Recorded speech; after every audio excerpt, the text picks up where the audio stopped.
to Mission Sports TV. This is The Locker Room. I am Dave DeRocher, joined by my friend Tim Vizzi. Good morning, Tim. Dave, good morning, my brother. Excited for this week. Let's go. Yeah, so I will just tell you folks right off the top, this show's about me and Tim. And because our guest is Don Horn, another Aztec.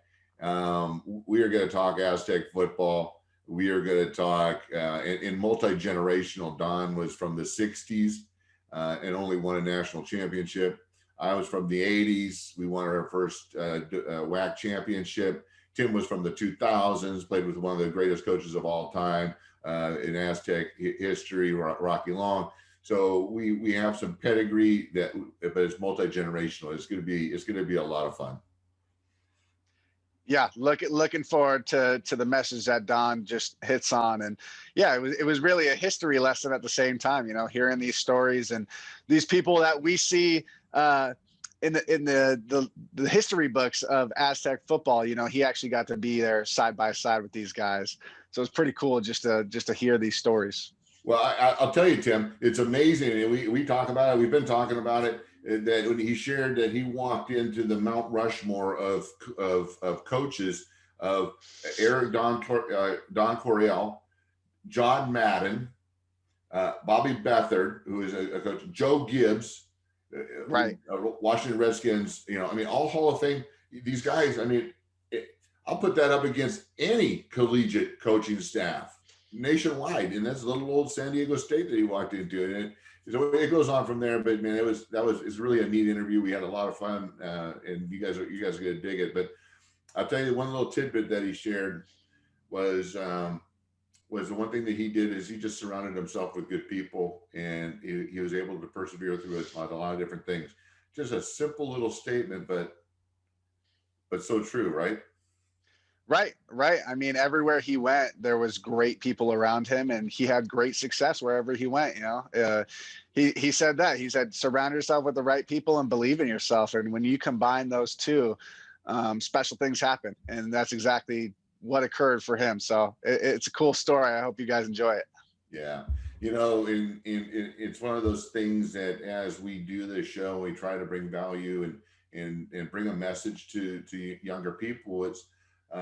It's on both sides, right? It's those that are successful and what they did to attain those high levels, and those that have been sidetracked and failed, and what happened and how did that happen?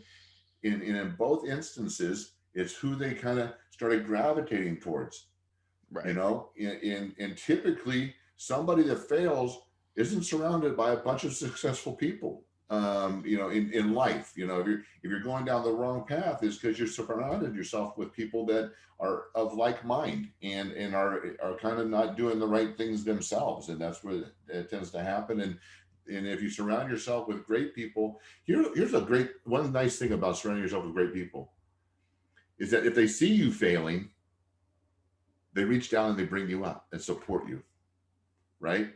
If you're not surrounded by the right people, they will wallow in your misery with you because it makes them feel better. So, right. Misery loves company, right? So yeah. All these old sayings, kids, the reason these old sayings keep getting mentioned even by young guys like Tim is because they're true.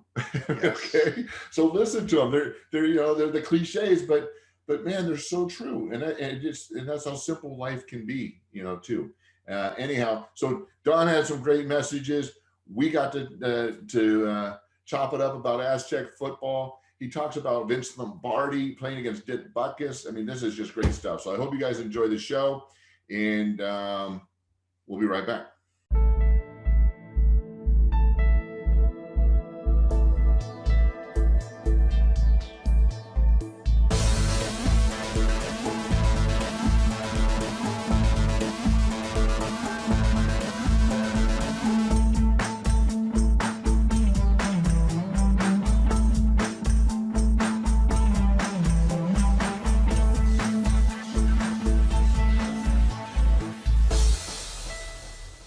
Welcome back into the locker room. We are joined by our guest. This is going to be cool, folks.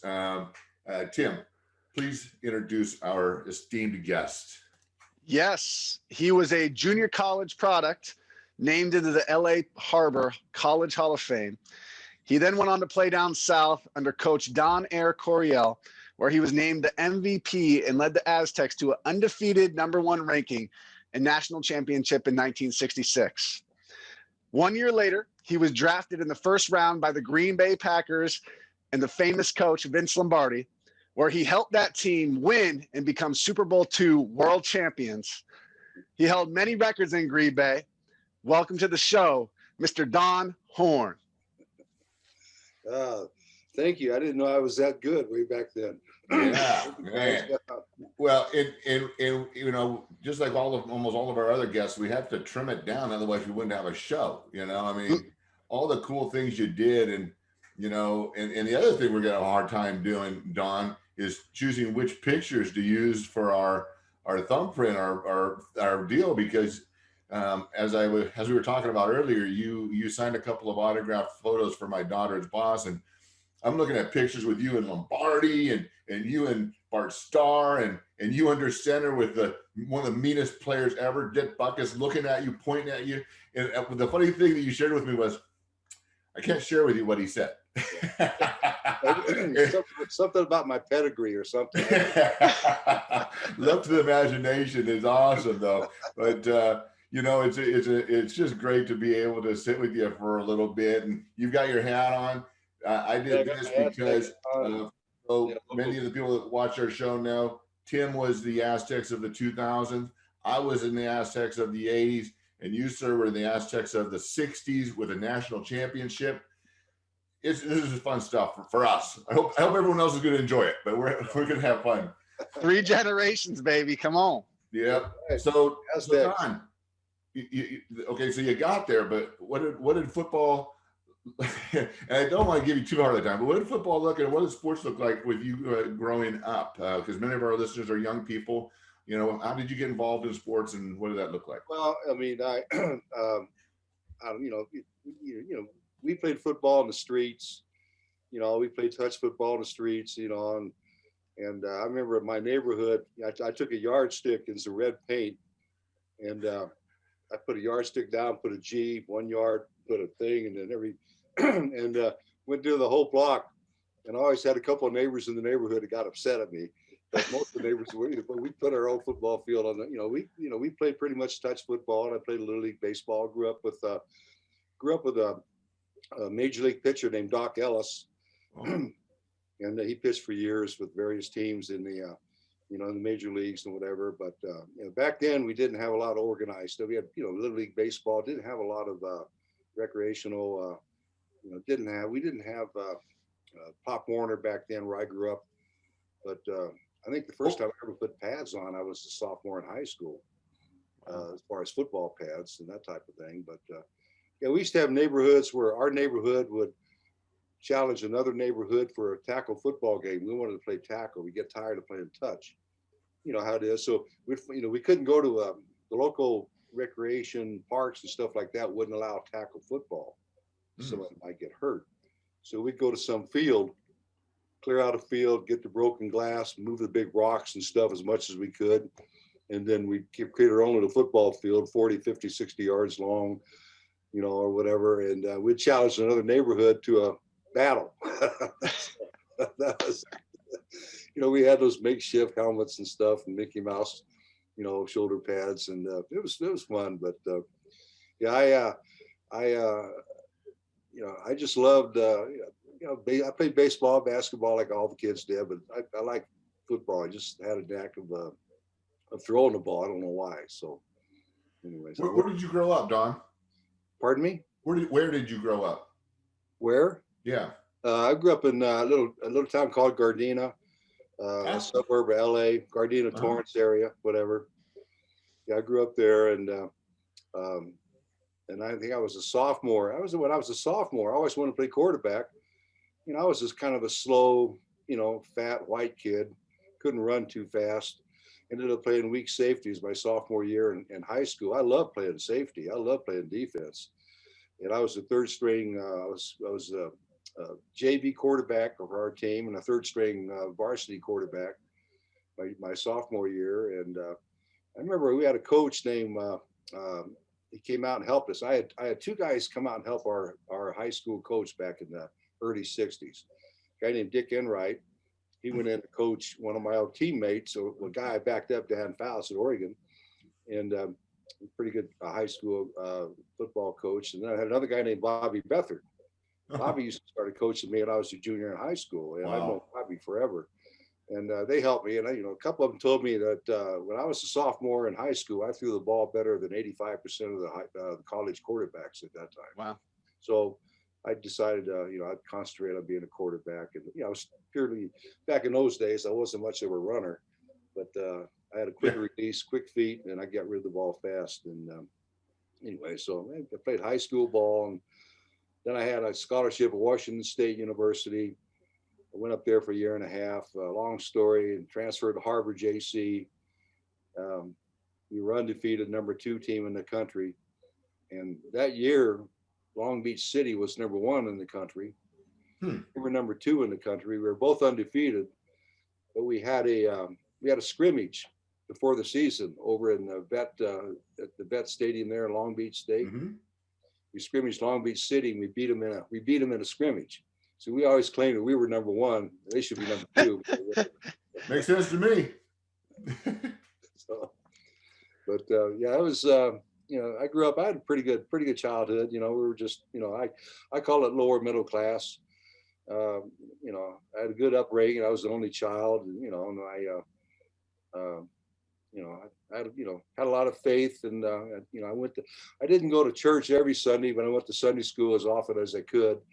We didn't have a lot of money back then, and when I did go to school, Sunday school, I actually went with some of my cousins and stuff like that, and it kind of gave me a little different perspective on life, and you learn early. You get knocked down. It's not how many times you get knocked down; it's how many times you get up. Right. You got to have faith in yourself and what's going on around you. So, well Coach, Tim was a go ahead. guy. Go ahead. Tim. Yeah, I went up to Cal Poly, San Luis Obispo, my freshman year of college, and same thing. Long story. Yeah. Came back and played JUCO at Ventura College, and I'll tell you what, it was really a test of character. JUCO, you could go one of two ways. You could step on to the next level, or you never play again. So you don't know. And I was up there. I went to Washington State, and back then the freshmen, they couldn't play. I think we had 3 or 4 freshman games. That was about it.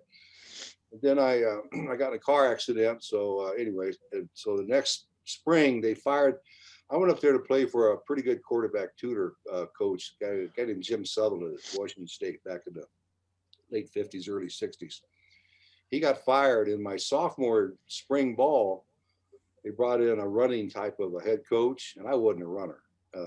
And I went through one spring ball, taking the snap from the center, pitching it to the tailback, and I was the third pulling guard.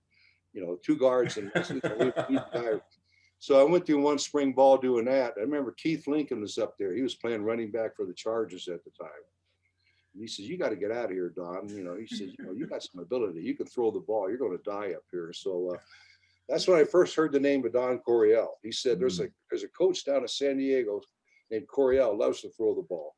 So I transferred that fall. I went to Harvard Junior College in 1964, I think. And then we had a pretty good year. We were undefeated and stuff. I had offers all over the country. Pretty good offers. And I was going to go to Florida State. Back then, you committed verbally. Okay, I was going to go to Florida State after Steve Tinsey and Fred Biletnikoff had just graduated. So I told I was going to go to Florida State. So I'm working out one afternoon in January at Harvard, and a guy comes in. He says, "This guy named Don Coryell is sitting in my office and wants to talk to you." I said, "Don Coryell, yeah, I've heard that name." And so I walked in, I meet Coach Coryell, and everybody, I don't know if you ever met, I'm sure you guys met him, Don, you're so good. He called him the Daff, you're so good. You're so, and he's looking at my game film and he says, I said, "Coach, I'm going to Florida State." "Oh, it's way across the country. It's way, you don't go back there. We got beaches here. We got pretty girls down in San Diego. You don't want to." So he wouldn't take no for an answer. So I figured, okay, I'll go to San Diego for a couple of days. He wanted me to come down and visit the campus. So 2 days later, he came up, picked me up, and I was, and he drove me to San Diego, walked in his little office, maybe 10 by 12 foot. It's a little different back then, guys, I tell you. It was really different. And walked in his office. There was a big, kind of a heavy set guy in the corner who was our D1C coordinator named John Madden, San Diego State. John Madden. Wow. There was another gentleman in the other corner who was an assistant coach of the Chargers at the time named Chuck Noll. Oh, geez. And then there was a couple other coaches, and then there was another young graduate assistant coach, and he actually ended up moving in with for a couple of weeks. Was Joe Gibbs. He was a graduate assistant coach. Wow. And then there was a guy sitting at Coryell's desk that I recognized was Sid Gilman. And so after spending 2 or 3 days down there with those guys getting rushed and stuff, I ended up, you won't believe this, I'm turning down a full ride to Florida State. Wow. San Diego State, where we had to work for we had what you call a scholarship. It wasn't much one, but we had to work so many hours a week to pay for our books and stuff like that or whatever. And well, best move I ever made. Well, never had so much fun in my life playing for Don Coryell. I've, of course, being Aztecs, we've heard the names thrown around our program, but never in the context that you just shared with us, that you walk into a room and it's literally the Coaches Hall of Fame. Yeah. All at San Diego, little old San Diego State. Little San Diego State. This is back in the mid '60s. It's just unbelievable. And it's, literally the Mount Rushmore of Coach O. I mean, these guys are guys they're football, and it's kind of neat because I don't know why it is that San Diego State doesn't get the recognition of our acumen. We were at one time one of the top 10 schools in placing guys to the NFL. We have great records. We do great stuff, and we just don't get. And then maybe it's because we play at 7:30 on a Saturday night that half the country doesn't see us. I don't know. Literally, I think that might be it right there. But I'll tell you, Don, the program wasn't all that much better when I got there. Our coaches were in trailers, and our weight room was outdoors, and half the equipment was rusted because it was just a fenced-in deal. And my high school gym was better, and I'm looking around going, holy smokes! But just to your point, I take my trip to Cal. Ron Rivera was my host, and at U of A, and I'm looking around going, man, I'm gonna get killed here. I mean, I wasn't that big, I was a basketball player. I was a kid that had potential. I wasn't really a football player. I wasn't even that good. And so I chose San Diego State by default, and it worked out. But that's just an amazing story, walking into that room and seeing that. Yeah, seeing those guys, I never had so much fun in my life, guys, playing for Coach Coryell and Madden, and I remember one time we had a big, back then we didn't have much of a team, depth-wise, and I always had a red vest on, and we're practicing one day. We're getting ready to play a big game, San Jose State, and and they were going to national coverage and stuff, and it got pretty intense. We had a little kind of a 4 or 5 plays going 50% type thing, and Madden turned the dogs loose. I had a red vest on. You don't hit cord, don't hit horn, So Madden turned the boys loose, and one of the guys came in and knocked me just boom over, just knocked. And so Coryell grabbed me, and he starts yelling at Madden, "Oh God, don't hit horn. The whole season's going to." And then Madden turns to Coryell and says, "Put a dress on him." Put a dress on him. It did. Coryell, we got in the huddle. We had about 8 or 10 full blown, just okay. Because Coryell got eager. Okay, those guys want to. Don was great. Everybody says he looked so mean on the sidelines because he'd put his knee and he'd start looking at his eyebrows, But people didn't know that he was a Golden Gloves boxer at the University of Washington. And every time he got intense. Every time he was intense, which he was a leader. It was like a boxer. He would put that chin down in there and kind of protect that chin and start looking, really get, and that's the way he was on the sidelines when he, but he was just, That's what. Well, you're right. He always looks so intense, Yeah. and but it's funny to get the backstory. Tim, I'm feeling like we're getting the history lesson of Aztec football. This is so. This is awesome. Hey, to be honest, I hope the people watching this are digging it, but really, this one I think it's just about us because this is fun stuff. So. Well, Don, everywhere you went, you won. I mean, undefeated at LA Harbor, and then in '66, was that your senior year in '66? '66, yeah. You guys go undefeated, and you have a #1 ranking, and you get to play in a national championship. And where was that championship played? Where was that game at? Against who? We actually played it's funny, we didn't have a national championship game that year. What we did was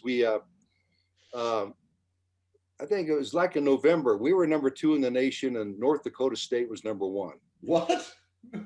And we were both undefeated. This is like in November, towards the end of the season. And so we had the game scheduled at Aztec Bowl, 1966. Another one that was covered nationally too. It was a small college back then. But they moved the venue from Aztec Bowl down to Balboa Stadium. And we sold that stadium out. That game was so big. San Diego State still holds the record for the most people ever attend a football game at Balboa Stadium while it was still there. We had standing room only. We outsold the Chargers, the All-Star games, the championship games in the AFL. And we had like 39,000 people, standing room only, something like that. And Aztec Bowl, or in Balboa, it was a Saturday night game, and we beat them 36-0. Woo! 36-0. To cap off the undefeated season. #1. And then later on that year, we played Montana State in the Camellia Bowl. Dennis Erickson was the quarterback. Oh. Dennis and I still good. We're still good friends. We stay in touch. And Jan Stenerud, the kicker, the Hall of Fame kicker, was on that team, Montana State, and we played them up at Sacramento, the Camellia Bowl, which is that was, if you want to call it, that was the championship game, and we beat them 28-7. And wow. Matt got upset because they scored a touchdown. He wanted to shut them out too. Wow. Anyway, so yeah, it was great times back then. Great times, So share with us, Draft Day has become a national event. It's almost crazy. When I shared when I got drafted, the phone was connected to the wall, and they had no way of contacting me. I started pouting because I didn't get drafted on the first day, and I thought I was going to. And so I was playing basketball with my brother and came home, and my mom said, "Well, Seattle called and they drafted you." I'm like, "Okay, I guess I'm going to Seattle." What was draft day like, back when you got drafted, and much different result going first round to the Packers? Draft day, well, during the season, a lot of scouts scouted me, and then I went, played an all-star game and stuff or whatever. But I had like 4 or 5 teams that said that they were going to draft me if I was available in the first round. The Giants, the Lions, Chargers, the Raiders. I mean, there's like 4 or 5 teams that really said they were good. So back then, same thing. They said, "Give us a phone number where we can reach you." Back then they had kind of consortiums of scouting. They had groups of scouts. They would put all their information in a consortium of some type or whatever. So 4 or 5 or 6 teams in the NFL had access to the same information from these various scouts and for these teams. So I'm sitting in a little room in the PR office of San Diego State on the first floor of the old Pete gym. And we're sitting and listening to the draft on the radio, a little radio, and the phone. I gave him my phone number of the PR director. He's like, he wanted, we're going in the first round, we got to. Okay. So these teams, all these teams that said were going to draft me. No, everyone passed me. I'm going, what's it? God, I can't believe they don't tell you the truth. These guys don't tell you the truth. So all these teams that I talked with, they passed on me. Right at the end of the first round, Tim, the phone rings, and I pick it up, and they said, "Is this Don Horn?" I said, "Yes, it is." He says, "This is Carol. This is Carol so and so. Please hold for Coach Lombardi." And I tell you, I thought somebody's really jerking my chain. Really, I'm going. I never talked to Green Bay, but I talked to other teams that were in the same group. I found out afterwards. The Giants were one of them, and I almost hung up. Oh my God! This is a dirty trick. I'm really upset. But when that voice came on, Donald, it's Vince Lombardi, the Green Bay, Packer, and I went, oh yeah, that authoritative, is. And I never forget this. He said, "Have you signed any agreements with any other leagues? The Continental League, the CFL back then." I said, "No, sir." He said, "Would you consider playing for the Green Bay Packers?" "Yes, sir." He says, "Well, Kansas City's picking right now. We have the next pick. I'll call you back in 15 minutes. And then 15 minutes later, he called me back and said, "Welcome to the Green Bay Packers." And it's funny because 2 months earlier, I'm sitting in the LA Coliseum. I grew up in LA, go to all the Ram games in Los Angeles Coliseum. I always sit in the west stands where the tunnel is, high in the end zone. That's where I like to watch the game from. And I never spend more than 50 cents, maybe $1 to see a Ram game back then. And Bobby Beathard, he started coaching me in high school a little bit. By then, he always wanted to get in the NFL, and he was a part-time scout for the Kansas City Chiefs because his younger brother, Pete, was backing up Lenny Dawson, who's a quarterback. And Pete was an SC All-American. So he calls me up one day, a week before the Super Bowl in LA, and he says, "Don," he says, "I'm a scout now for the Chiefs." I said, "Yeah, Bobby, congratulations. I heard that." He said, "Yeah." He says, "I got 2 tickets to the Super Bowl next week in Coliseum. You want them?" I said, "Yeah, sure." He says, "They're $12 a piece." And I went, I can't afford 12. Are you out of your mind? I can't afford $12. And so, but I ended up buying 2 tickets, sitting in the stands, actually kind of pulling for the Packers. Well, yeah. Great game, watching that game from the stands. And then 2 months later, I get a call from Vince, and the next year I'm on the field for Super Bowl II. Wow. This is as you're sharing that story, I'm thinking of my childhood. My dad took us to a Rams game with Merlin Olsen and in that era, the blue and white. Great guy. Playing the Packers. And Really? the score was 31-13. Remember it so vividly. And that's when I said, I want to play that game. Yeah. And we were close. I don't know where he got the tickets, but now I'm a little less impressed because knowing that they were like $8, I thought Dad really forked over somebody. I guess it's all relative back then. I remember talking to Jay Kramer a couple of years ago about this. The first Super Bowl, there was only like 65,000 people there. It was like 2/3 full. And Jerry said he says, "You paid $12 for your ticket?" And I said, "Yeah." He said, you got ticket. I said, "What do you mean?" He says, mine cost me 10. But he bought 10 tickets to the Super Bowl. He said he only used 3 or 4 of them for people because hardly, no one came. Ah. And so as you're walking down the tunnel, you get off the bus, you walk down the tunnel there to go in the locker room. We used to do that too. All these kids are hanging on the fences, growing up in our legs, and so he walked over and he gave about 6 tickets, 6 $10 tickets to these kids, so they could get in the game and watch the game. So, wow. Yeah. I tell you, that Green Bay team of the 60s, I was lucky to catch the tail end of that great era. You talk about a class act of football players, character on the field, off the field. And, Vince Lombardi, adamant, very adamant. God, family, and the Green Bay Packers, and that was it. I mean, that's how you live your life. Put God first, family second, and the Packers came third. And then we'd make a joke every now and then. Well, that not necessarily certain Sunday afternoons when you're playing the Bears, maybe that didn't quite go. But yeah, Vince, Vince went to mass every day pretty much. Yeah, every day before he got up before breakfast and Well, we go. I want to go back to that, but that's one thing that I always heard at San Diego State. The coaches would say, "Men, it's you have to have your priorities: God, family, school, football." Yeah, that's Right? true. Yeah. Well, so then I had to change my major because I eliminated all my lower division, and I was going to be an hour late to practice on Tuesdays and Thursdays during spring ball. And I asked my counselor, I said, "Well, what do I do?" They said, "Oh, just go tell your coach." So I sit down with my coach. I go, "Coach, say Tuesdays and Thursdays, I'm be an hour late to practice. So I gotta, I have to take this course. There's no options." Yeah. And he said, "Well, son, you can't be late to practice." And I go, "Coach, you've been telling us for 3 years, God, family, school, football." And he said, "Yeah, but you can't be late to practice."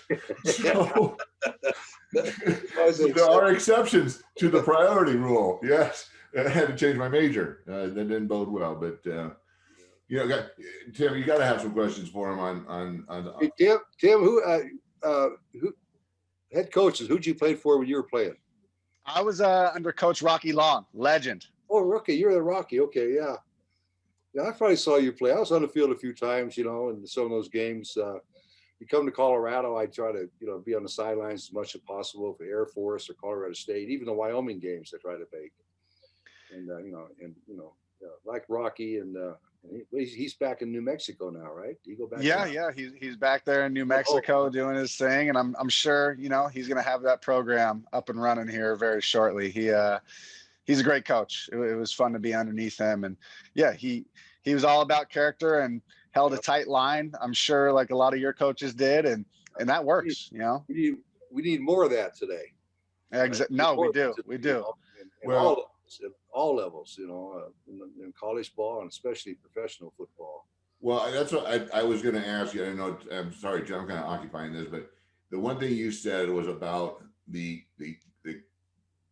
quality of character on that football team, that Packers football team.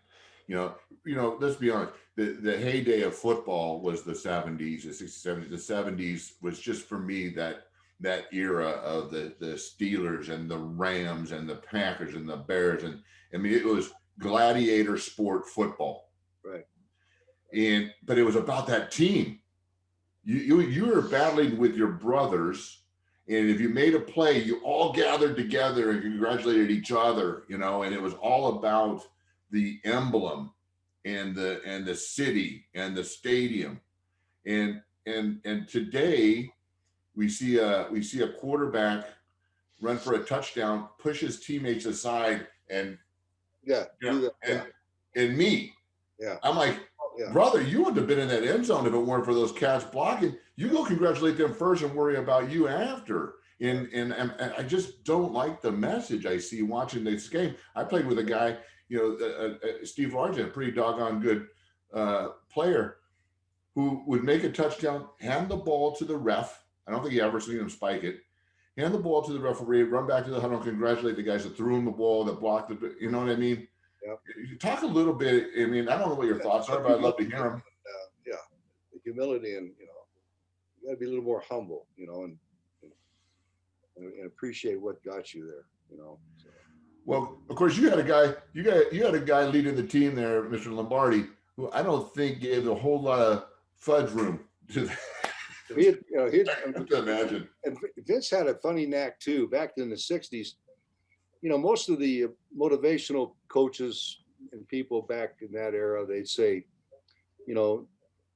build you up in front of your peers or whatever, and then if you're going to criticize somebody, take them alone and then individually, and then point out their faults and criticize.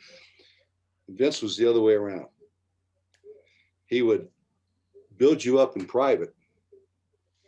He'd say, "Dave, Tim, you're going to be the best lineman I've ever. Trust me, I've seen the great ones, and you got all the ability. And Tim, I've seen wide receiver. You got all the ability. You got to listen. You wouldn't be here unless I beat. Like he'd just take you in private and take you over here where nobody could hear, and just really build your confidence up. And then 10 minutes later in practice, what the heck, you doggone it. He always called me Donald. Donald, so help me if I see that San Diego surfer shuffle one more time, you'll be on the next bus back to the beach. I'm going, wait a minute. You just told me not to, but he treated everybody that way. And he used to always say, he'd always push you, no matter how well you thought you did or could do, he would push you a little bit more. He'd always make you just reach a little bit more than, I've given all I can. No, and then he's able to get a little more effort out of you than you ever thought you could get. He always said, if you don't give it your all in every play, and it's a commitment of life, no matter what it is, that, it's excellence or whatever. He says, you're not only cheating yourself, you're cheating your family. More important, you're cheating God. God gave you the ability to do the task or play this game or whatever, and you're cheating him because he gave you the ability. You're not only cheating yourself, and you're cheating your family, and you're cheating all your friends if you don't give it your best effort. And that's just the way he was. He would just pull that stuff out of you. Unbelievable. I love that, man. Coryell's approach. Yeah, I think that's the old school coaches too. I played for a guy by the name of Chuck Knox. Oh yeah. Chuck was a no nonsense guy too. If you showboated too much, he'd say, hey, why don't you pretend like you've been there before? Yeah. And and I was starting the second year, preseason, and I missed a block, and it was just a practice. And I had a little bit longer hair. I was a San Diego guy, a little bit longer hair. And he goes, DeRocher. He goes, I can just hear the announcers now. Man, that big long-haired guy just missed his block again. Yeah. Thanks, Coach. Yeah. Well, Coach, again, you got to play with some legendary players, get coached by some coaches. What was the thing that you personally held yourself to, the standard, the accountability? What was it for you that helped you exceed at every single level and every single chapter that you went? It was just, never, always believe in yourself, never give up. I tell you, I wish I had I used to say a nickel, but I don't know, that'd be, like I said, I was kind of a slow, fat, white kid or whatever, and I wish I had a nickel for everybody who told me, when I was growing up. And I think I was about 11 years old when I kind of said, God, I want to play professional football. I kind of made that commitment, and if I had a nickel for, as I used to say, for everybody that told me, oh no, you're too fat, you're too slow, you're not good enough, you're this, you're not smart enough. If I'd have listened to those people, I'd have never gotten to first base, I guess, or whatever. But I believed in myself. I knew what I could do. And then it helps to be around positive people too. It's who you surround yourself with. You surround yourself with good, positive influence. People have a good, positive influence on your life, and motivation and stuff like that, and believe in you. That helps too. So yeah, it's just and being lucky too. It takes a lot, of course, you kind of make your own luck, but it's kind of being at the right place at the right time, and then being able to take advantage of that opportunity. You've been there, that, you and Dave know that. So, yeah. Well, Steve Largent got cut from Dallas as a walk-on, it's like, so you got to have some grit to you too. And not everyone, has that opportunity, but, just like you sit up in Washington going, okay, I'm going to get killed here, and took a little bit of humble pie and said, okay, I'll go to a JC, being willing to do that then allowed you to pivot and redirect and get the accolades for what you were great at, and that's passing the ball. And then, as I look at it, it's so fun to just sit and to talk with you about these things, because I know, like I said, just in reaching out to you and your willingness to sign an autograph for my daughter's boss, and still humble, but just the things that you're sharing of surround yourself with positive people. Yeah. Doesn't that sound simple? It is. And yeah. yet today, so many kids have a hard time with this simple advice. And the reason why we say this, young people, is because it's true. It is. the reason why there's these old adages and they keep getting repeated decade after decade is because they're true. If they weren't true, we wouldn't keep saying it. Yeah. So It worked. I mean, the proof's in the pudding, so to speak. They work. I mean, yeah. Trust me. I mean, we've all kind of gone off, and Yes, sir. tripped, fallen or whatever, and got blindsided, so to speak, and got knocked down and had your trials and tribulations throughout your life. We've all been there. We into the top of the mountain and down in the valley and knocked down, and you got to get back up and get up there again. And you got believe in yourself and don't give up. And like you said, surround yourself with good, positive people that believe in you. Well, I hate to do this, but we kind of, this is all the time we have. Enjoyed it. I could do this for another hour, but so, Don, seriously, I appreciate you, and being willing to spend some time with us, and just know that you're appreciated. And this is the time when Tim tells people where they can find us. Go ahead, Tim. Yes, on YouTube we are at Mission Sports TV, guys. On Instagram and Facebook, Mission Sports Network. Come join us. I mean, we got 3 generations here. This is special. This is fun.